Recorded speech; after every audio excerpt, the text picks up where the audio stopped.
how would you advise companies who are maybe moving into this space right now to be able to think about being able to serve their customer in a more personalized way?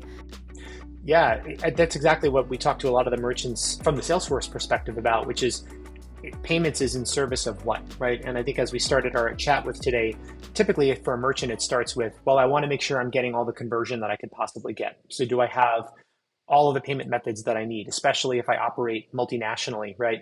Do I have all of the buy now, pay laters that seem to be very popular, right? Do I even know which ones my customers are looking for?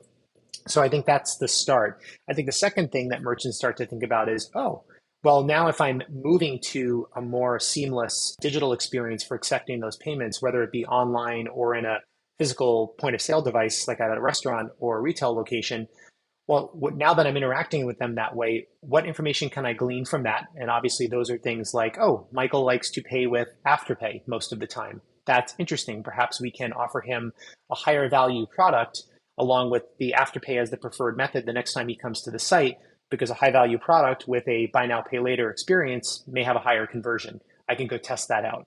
And on the other side, once you're done paying with a digital experience, like I have with my iPhone and paying off those QR codes at a restaurant, it's an opportunity to have a very quick dialogue with the customer using your app or your website, asking a couple of questions about their preferences that can then be stored on their user profile, which then the next time they come to your establishment online or in person, you can use to personalize their experience. So it's that twofold of get the right payment methods in front of them, optimize the products you're exposing them to, and then think about what you can do with the post-purchase conversation, especially given that they're going digital to pay for it in the first place. Yeah, I mean, that seems like a great place to be. Why would a merchant maybe not want to do this? Like, what kind of pushback do you hear when you're like, look at all these amazing things that you could be doing, like digital everything, or like, why would anyone not be doing that right now?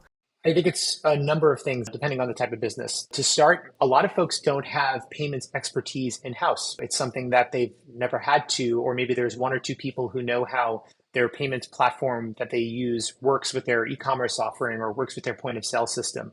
So thinking about it as a transformative technology means they have to think about, well, do we have the right skills and people and technology to actually go get the outcome we want, which is make sure we drive conversion or make sure we drive customer loyalty. So I think it starts with people and skills. That second piece is, do they have the technology in place? If they have a very well-established but potentially very old payments infrastructure, that could be something holding them back, even if they know what they want to go do. And again, that comes down to like, what is their impetus for change, and are they going to put the resources behind it to set themselves up to be more agile? You know, fraud is a very big topic in payments, of course, and in general, when we talk to our merchants, that after conversion, I think fraud is probably the next big bucket of things we talk about, and that can be another inhibitor to them wanting to move forward.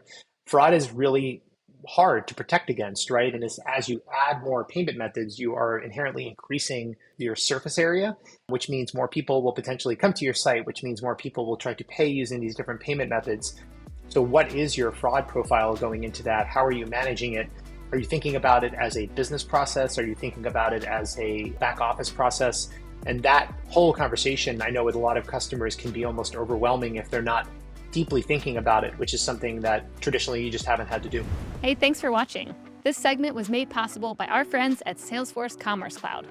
If you're looking for the #1 platform for all your commerce needs, go check out salesforce.com/commerce. And don't forget to subscribe below and tap that little bell icon so you can stay on top of all the amazing new segments and full episodes that we'll be putting out over the coming year with some of the best and most influential commerce leaders out there.